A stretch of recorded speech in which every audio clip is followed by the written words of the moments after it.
peut-être, dites-nous en 2 mots qui vous êtes, pourquoi vous vous intéressez à ces enjeux planétaires, parce que chacun d'entre vous, vous avez une histoire complètement différente, et au fond, comment à travers votre angle bien particulier, celui pour Thierry Godin par exemple de 2100, qui est un think tank qui depuis 30 ans réfléchit au futur à long terme de la planète par exemple. Donc, on va peut-être commencer par toi, parce que tu es peut-être un de ceux qui a le plus d'ambition autour de cette table ambitieuse, mais tu as commencé en plus dès les années 70-80, en créant le Centre de prospective et d'évaluation au ministère de la Recherche, en invitant plus de 700 chercheurs de l'ensemble de la planète pour réimaginer le XXIe siècle. Donc tu étais déjà en train de faire ce qu'on est en train de faire aujourd'hui.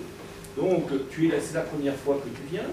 On va te remettre tout à l'heure le Planetary Award pour l'ensemble de ton travail, qui est tout à fait remarquable, unique. Moi-même, j'ai cherché, je t'avais rencontré quand j'étais très jeune, je sortais à peine de mes études, je t'ai rencontré en sortant du ministère de la Recherche, on a sympathisé autour d'un café, et je crois qu'au fond, au ministère de la Recherche, tous les gens étaient comme toi, mais enfin, bon, après j'ai découvert que tu étais assez unique. Donc peut-être un petit mot sur Thierry Godin. Qui est Thierry Godin? Tu me donnes 5 minutes 3 minutes. Pas 5 minutes. Donc moi, j'ai fait toute ma carrière dans la fonction publique, au ministère de l'Industrie et puis au ministère de la Recherche. J'ai fondé et dirigé pendant 10 ans le Centre de prospective et d'évaluation, donc super bien. Simplement, je raconte une petite histoire. En 1967, il y avait une exposition universelle à Montréal. Je suis allé à cette exposition et le pavillon dont je me souviens, c'est le pavillon des Indiens américains. Il commençait par un couloir et sur les bords du couloir, il y avait les ossements des animaux qu'ils avaient tués, les plantes qu'ils avaient consommées, et il y avait un discours disant quand nous tuons un animal, nous utilisons tout. Nous ne laissons rien. Et puis, on prenait soin des plantes, etc. Et puis, ça se terminait par une grande pièce. Au milieu de la pièce, il y avait un feu. Et il y avait une inscription. Et maintenant, asseyons-nous et causons. Donc, j'étais très impressionné. Et peu de temps après, j'ai pris contact avec Robert Jolin, qui était un ethnologue, qui s'est beaucoup intéressé aux Indiens d'Amérique du Sud, au Bari, au Tibonès aussi. Et Robert Jolin, qui était en même temps un ami du mathématicien Grothendieck, était en effet un défenseur de la façon de vivre de ces sociétés-là. Il pensait, il a écrit un livre qui s'appelle Les chemins du vide, il pensait que notre civilisation allait vers le vide et qu'il fallait retrouver une relation avec la nature, avec les autres, etc. Alors j'ai gardé ces impressions depuis 1967. Et lorsque nous avons eu à faire en effet une prospective du siècle, enfin, c'est-à-dire lorsque M. Curien est revenu comme ministre de la Recherche en 88, je suis allé le voir, je lui ai dit, écoutez, j'ai 2 propositions à vous faire. La première, c'est que la recherche technique en France, c'est un peu désordre. Il y a les écoles d'ingénieurs, il y a les centres techniques, il y a le CEA, l'Institut français du pétrole. Tout ça, c'est des gens qui ne parlent pas tellement entre eux, qui travaillent chacun dans leur coin.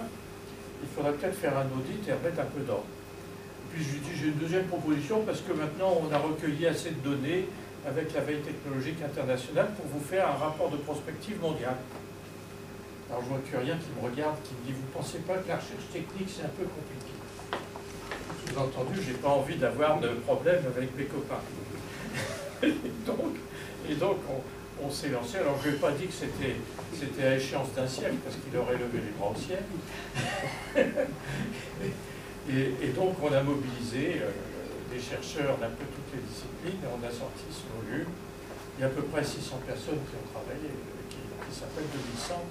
Récit du prochain siècle, qui dit, c'est publié en 90, il dit entre 2010 et 2020, il y a une crise systémique due à des problèmes financiers. Alors évidemment, les journalistes, personne n'avait prévu. Simplement, ils n'ont pas lu un bouquin qui a quand même été vendu en 65 000 exemplaires. C'est-à-dire qu'ils ne se renseignent pas beaucoup sur ce qu'on dit de l'avenir. Bon, si tu voulais que je me présente, et comme il y a beaucoup quand même d'intervenants, je pense que ça suffit pour commencer. Après, on pourra parler peut-être de la réaction à ce qui vient d'être dit. Très très bien, merci beaucoup Thierry, c'était parfait, synthétique, et ça nous met en haleine. Alors Sylvain Alano, directeur scientifique de PSA Peugeot Citroën, donc comment toi, dans ton domaine, tu es en train de réinventer avec le groupe dont tu fais partie, un des plus grands groupes de l'automobile au monde, un des fleurons de l'industrie française, à un moment de crise systémique au cœur de cette bataille, de ce tourment, je ne sais pas si c'est une bataille, j'espère que ce ne sera pas une bataille, de ce tourment et de cette crise systémique qui s'annonce, dans lequel nous sommes déjà. Peut-être que c'est intéressant que tu rappelles les derniers chiffres de l'automobile et d'où vous venez, parce qu'on vient de vivre la plus grande crise de l'automobile de tous les temps de l'histoire industrielle, tu peux le dire. Et en même temps, tu me disais c'est le moment le plus passionnant de la vie. Là-bas. En fait, effectivement, là, actuellement, l'automobile vit une crise, mais en Europe. Si on regarde le reste du monde, on est plutôt dans des phases de croissance et d'attente très très fortes. Moi, en fait, je suis venu à l'automobile par des chemins détournés. En fait, j'étais chercheur au CNRS et j'ai été conseiller en propriété industrielle. Pendant 15 ans, j'ai conseillé des startups et des PME. J'ai apprécié le portefeuille de brevet de Rocket, un très bon portefeuille. Et donc j'ai exercé ce métier avec passion. Mais au fond de moi-même, c'était la question de la mobilité et du futur de la planète qui m'intéressait. Et à l'occasion de déplacements en Guyane, je suis intervenu plusieurs fois en Guyane, j'ai pris conscience que l'accès à la mobilité n'était pas partagé par tous. Et c'est là que j'ai décidé de développer une nouvelle génération de dirigeables. Alors, on n'est pas si loin que ça d'automobile, mais je me suis donné comme engagement un jour de créer une compagnie de dirigeables qui, installée en Guyane, permettrait aux populations qui vivent en amont sur les fleuves de pouvoir éviter ces énormes pirogues qui de temps en temps se renversent sur les seaux et pouvoir aller à l'hôpital ou aller au lycée dans de bonnes conditions. Alors quand je suis revenu et que j'ai voulu savoir ce qu'il en était des dirigeables, je me suis rendu compte que la civilisation du dirigeable qui avait commencé en France avait complètement disparu. C'est comme des dinosaures. Les dirigeables n'existaient plus. Quelques pays dans le monde avaient maintenu les connaissances, en fait, un peu de technologie sur les dirigeables. Mais en France, on l'avait complètement oublié. Le dernier cours à Super Héros, je crois qu'il remonte à 1945, et c'était fini. Donc je me suis donné cet objectif. Et comment arriver au dirigeable sans être taxé de fantaisiste ou de luberlule? Eh bien, en fait, j'ai regardé, je me suis dit, y a-t-il un secteur dans lequel finalement les technologies sont entièrement en train de changer? Eh bien, c'est celui de l'automobile. Alors j'ai voulu relever le défi, c'est participer à l'aventure de la mutation automobile et de la mobilité dans un groupe passionnant, un groupe qui prend souvent des claques médiatiques, hein, il ne se passe pas 2 jours sans... on n'est pas à l'abri quand on est chez PSA Peugeot Citroën, mais on est en train de préparer la mobilité du futur. Et les dirigeables, eh bien, ça s'inscrit dans cette mobilité du futur. Pas simplement la mobilité terrestre, mais on regarde aussi la question de la mobilité en général. Et on est obligé d'évacuer tous nos préjugés d'ingénieurs, et c'est vraiment une belle maison d'ingénieurs, hein, PSA. C'est plus de 120 métiers, c'est vraiment la quintessence de l'ingénieur. Et la complexité d'une voiture, même une voiture conventionnelle, hein, les voitures du XXe siècle, qui s'essoufflent actuellement. Hein, dans le début du XXIe siècle, on finit en quelque sorte le modèle dominant du XXe siècle. Et bien ces véhicules sont d'une complexité terrible. Il y a plus de 3500 organes, il y a des soucis de fiabilité, et pourtant ça roule. et pourtant on les utilise dans d'excellentes conditions. Et bien pour préparer le véhicule du futur, il faut effectivement mettre de côté les conventions d'ingénieurs et aussi reconsidérer la question globale. Et là, la question globale sans préjugés sur l'énergie, sur les attentes, sur la démocratie, sur l'accès au droit à la mobilité. Donc on retravaille tout ça. Et là, eh bien, les ingénieurs, je les fais travailler avec des sociologues, des ethnologues, des économistes. On a notre propre institut laboratoire d'idées, l'Institut pour la ville en mouvement, mais aussi on se connecte à d'autres laboratoires d'idées dans le monde. On travaille sur des modèles grandeur nature, hein, Shanghai, Sao Paulo. On prépare aussi une approche du véhicule entièrement recyclable, c'est-à-dire donc un véhicule qui puisse être entièrement réabsorbé dans le flux énergétique, mais aussi un véhicule qui va avoir un comportement collectif. Donc ça, c'est toute la question des phénomènes sociaux, une nouvelle économie autour du véhicule aussi. Et tout ça, tout en gérant le court terme. Et donc, dans la turbulence du court terme, eh bien, on essaye de relever la tête et de regarder plus loin. Merci beaucoup. Si je peux me permettre de passer un test. Oui. Les dirigeables sont programmes. Vous avez vu dans les 34... je suis super heureux. C'est moi qui lui ai conseillé de mettre. Il était très étonné. Eh bien, merci. Merci, parce que depuis 15 ans, je me battais. Il y a Kuhlmann, là. Avec Kuhlmann, c'est mon ami. Voilà. On a monté le réseau d'Irisoft ensemble. Je lui ai mis un mail en disant maintenant, il faut monter un projet industriel. Il est à la manœuvre. C'est dans la liste. Il y a une entreprise qui est évoluée. Voilà, on a le scoop. Les dirigeables, on se lance dans les dirigeables. Ça, c'est le scoop inattendu de ce soir. Et Thierry et Sylvain sont deux passionnés de dirigeables qui ne se connaissaient pas encore. Et compte tenu de vos deux parcours, je suis ravi, c'est un grand honneur pour moi de vous faire rencontrer. Marc, alors Marc, tu viens cette fois-ci pas avec le chapeau du producteur de biofuel et ni de réformateur de la fiscalité française, sinon mondiale. Tu viens avec un autre chapeau, c'est le maître d'œuvre d'une grande transformation régionale, une des régions les plus riches de France, les plus peuplées. Donc peux-tu nous dire où on est la révolution, la troisième révolution industrielle en Nord-Pas-de-Calais. J'ai participé à votre forum, le forum mondial de Lille, où plusieurs milliers de personnes étaient là. Peux-tu nous dire où vous en êtes de votre transformation et peut-être nous raconter aussi un peu l'histoire de cette origine? Voilà, alors, grand ordonnateur, non, je ne suis qu'un simple participant, mais c'est vrai que j'ai pu être copilote du groupe énergie renouvelable avec une personne de la région. Au niveau de l'historique, ce qui s'est passé, c'est que Bruno Libert, qui est un chef d'entreprise de la région, a lancé de manière prémonitoire, il y a moins de 30 ans, l'association Alliance, et qui visait à faire la promotion des bonnes pratiques RSE dans les entreprises. Et quand il a passé le relais, il a passé le relais à Philippe Vasseur, qui est l'ancien ministre de l'Agriculture, extrêmement dynamique, président de la Chambre de commerce, et qui immédiatement a lancé le concept du World Forum. Donc World Forum en matière de RSE, et c'était, je crois, cette année, en octobre, la 7e édition.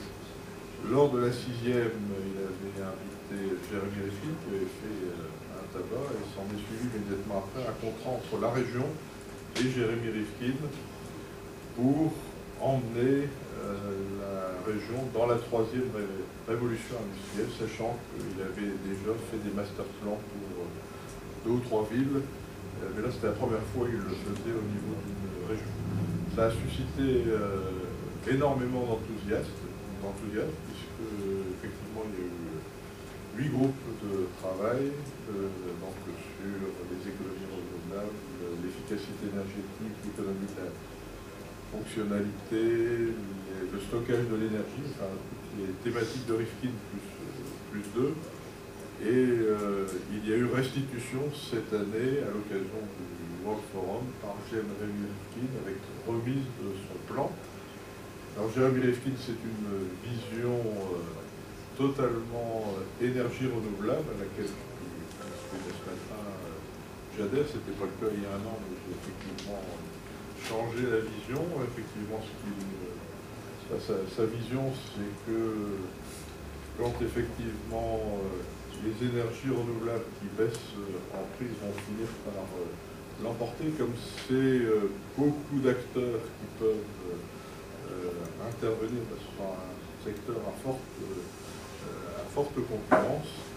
Et ici, donc, ce qui a été fait au niveau de la région, c'est identifier, s'imprégner effectivement des règles, des concepts du master plan et de les mettre en application à chaque fois que c'est possible.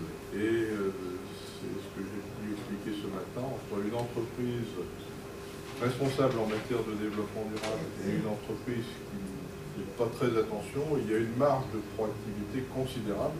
Et ce que veulent faire les entreprises du Nord-Pas-de-Calais, c'est effectivement exploiter au maximum cette marge de proactivité, sachant qu'effectivement, pour aller plus loin, mais c'était la thématique dont on fait exprimer ce matin, notamment dans le domaine des énergies renouvelables, parce que s'il n'y a pas de changement réglementaire, on a beau faire tous les master plans qu'on veut, on ne verra pas apparaître, disons, les éoliennes et les panneaux photovoltaïques qu'il faut pour produire l'énergie de la région. C'est ce que j'ai indiqué ce matin, avec les changements réglementaires adaptés. On peut, c'est ma conviction, c'est la conviction de Rifkin, mettre la planète en équilibre thermodynamique et satisfaire les besoins de l'humanité exclusivement avec la source chaude, le soleil, et la source froide, le froid interstellaire. Merci beaucoup. Donc, une expérience absolument passionnante, en taille réelle, sur un territoire tout entier, avec une réunion chaque année où vous êtes tous invités. C'est même gratuit, parce que vous sollicitez la venue des meilleurs experts dans tous les domaines et créer ce forum à Lille chaque année, fin octobre. Nous étions à 5 de Design Bioplanète. Nous avons animé un atelier sur le futur du leadership, un atelier sur les régions qui se transformaient un peu partout dans le monde de la même manière que vous, et un atelier, ce petit film, on va reprojeter d'ailleurs pendant le cocktail, mais ce petit film où on a demandé à des enfants sur les 5 continents de dessiner une planète. C'était un moment très très fort. On va d'ailleurs le représenter l'année prochaine un peu plus dans une salle de cinéma, vraiment pour créer un débat autour du film. Et oui, ce que je n'ai peut-être pas exprimé suffisamment, c'est qu'il n'y a pas que le master plan et c'est fini derrière. Tout ceci continue et il y a effectivement énormément de travaux qui sont en cours dans la région pour mettre en application et identifier toutes les opportunités rentables, disons, d'action en faveur du développement durable. Et effectivement, on s'aperçoit qu'il y en a énormément et le but est d'essayer de mettre en synergie les industries pour en faire ressortir encore plus. Il y a vraiment un gros travail à faire. Alors peut-être je vais passer maintenant la parole à Jean-Louis Jourdan, qui est donc le directeur du développement durable du groupe SNCF. Donc peut-être 2 mots sur ce qu'est le groupe SNCF. Tenez-vous bien, ce n'est pas du tout ce que vous croyez qu'est la SNCF, c'est autre chose. Donc, suspense, comment la SNCF est en train de se transformer, se transporte elle-même dans une autre dimension, et aussi comment vous abordez cette question clé du développement durable. Alors effectivement, le groupe SNCF il est connu comme opérateur ferroviaire en France, mais c'est d'abord une espèce de conglomérat de 1000 filiales qui s'occupe de transport dans le monde entier, 240 000 personnes dans le monde, sur 120 pays, qui va du transport des containers jusqu'à la logistique mondiale d'IBM, en passant par les réseaux de transport urbain aux États-Unis, au Canada, en Inde, etc. Ça c'est moins connu. Et donc ça nous amène simplement à être opérateur de la chaîne à peu près de l'ensemble des modes de transport. Du stationnement, transport à vitesse nulle, jusqu'à TGV internationaux, bateaux, etc. Voilà. Donc ça nous donne une petite vision de quelques enjeux. Parmi ces enjeux, j'en retiendrai 3 ou 4. Le premier, c'est la métropolisation des territoires, c'est-à-dire le besoin de plus en plus évident de transport collectif dans des métropoles millionnaires. C'est notamment vrai, pas seulement en France, dans de très grandes capitales que ça, mais dans l'Asie du Sud-Est, l'Amérique du Sud, etc., sans lesquelles, sans transport collectif, il y a une asphyxie annoncée finalement de ces territoires et donc un effondrement de la productivité. Le deuxième sujet qui nous préoccupe, qui est assez structurant, c'est le changement climatique, dont les enjeux seront prioritaires probablement par rapport à la disponibilité énergétique. Je ne vais pas faire de la climatologie de café du commerce, enfin, il y a quand même un certain nombre de symptômes qui nous laissent penser qu'on va au-devant de difficultés majeures. Le troisième sujet, c'est quand même la problématique énergétique, qui est évidemment liée à l'autre et encore. Et ça structure évidemment une stratégie de développement de modes de transport de bout en bout les plus décarbonés possibles et les plus sobres possibles énergétiquement. Ça, c'est un sujet qu'on partage certainement avec l'industrie automobile et aéronautique. C'est comment on fait des recherches et des innovations qui permettent une efficacité énergétique très très forte par rapport à la situation, actuelle, bien sûr. Donc voilà quelques enjeux majeurs. Et puis, en même temps, nous sommes préoccupés non pas d'une approche très verticale et très classique de la mobilité, mais de la façon dont la mobilité, l'urbanisme et l'aménagement du territoire se conjuguent. C'est-à-dire comment on articule des mobilités de longue distance, locales, régionales, et d'ailleurs de plus en plus avec des recherches de démobilité, c'est-à-dire comment la mobilité numérique peut remplacer la mobilité physique, ce qui est une des solutions, une des rares d'ailleurs en Île-de-France, où les problèmes de congestion commencent à faire chuter la productivité globale de l'Île-de-France. Donc voilà, on y reviendra probablement tout à l'heure dans d'autres débats. Et à titre personnel, je viens du monde de l'énergie, puisque j'avais eu le plaisir d'importer et d'adapter ce qu'on appelle les calculs par éléments tridimensionnels en mode dynamique pour les centrales nucléaires. Donc voilà, j'ai commencé ma vie en calculant des centrales nucléaires. Nul n'est parfait. Merci beaucoup. Donc, je passe la parole à Leïna. Vous avez peut-être vu déjà ce matin, pour ceux qui arrivaient, qui étaient là, son petit film teasing pour le grand film qu'elle est en train de préparer. Et on l'a invitée parce que depuis 10 ans, Leïna nage avec les dauphins. Donc on a trouvé ça intéressant. Ben, je ne sais pas où sont les dauphins, ils ont disparu.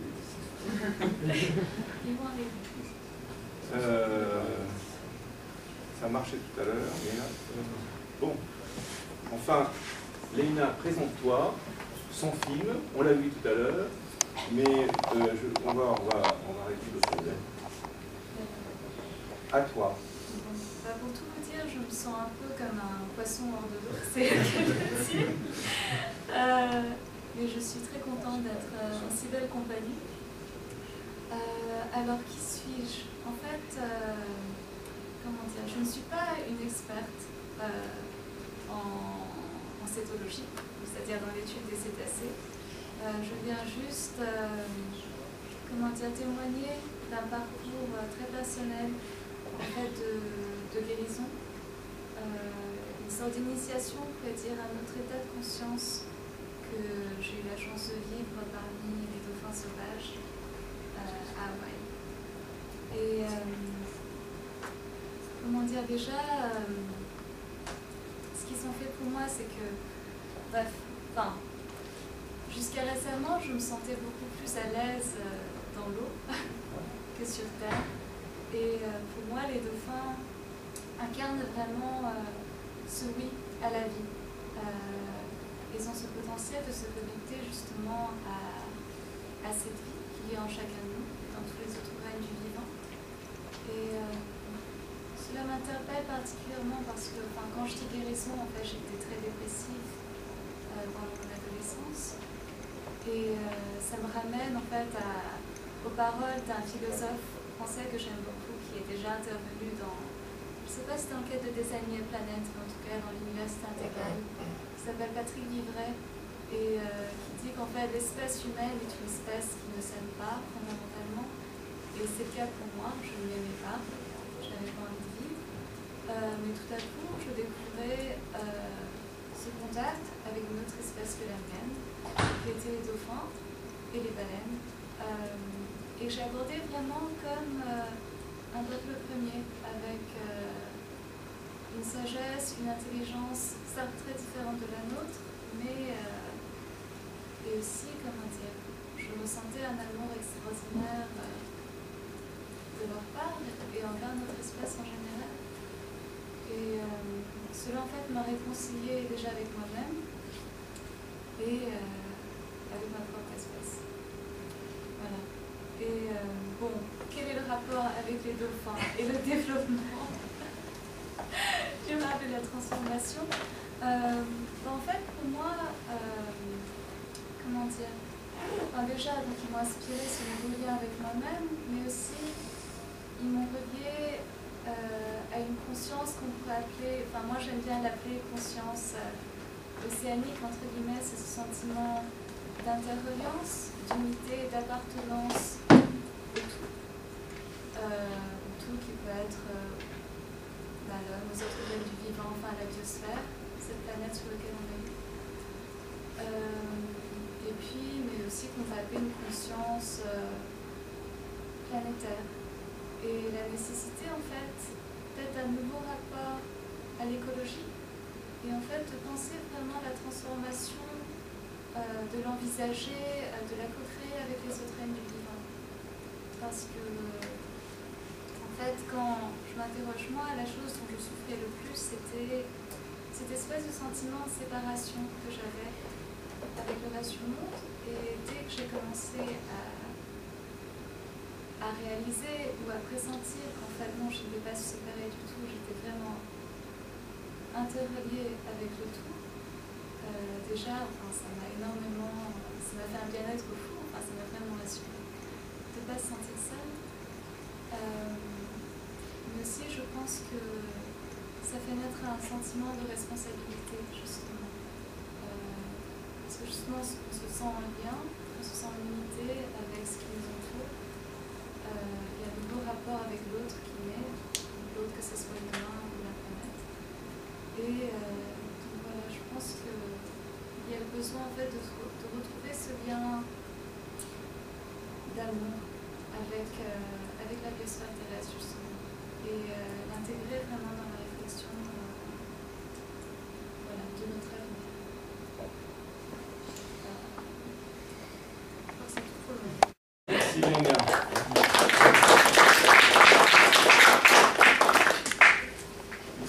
Merci, on est très heureux que tu sois parmi nous et tu apportes un élément tout à fait important. Je crois que tout le monde en est témoin. Et ce lien, que d'ailleurs Thierry a beaucoup exploré aussi avec la question du lien de notre langage, de notre communication avec les animaux, à mon avis, apprend. Je connais d'autres personnes qui est dans le même cas de communication avec les dauphins.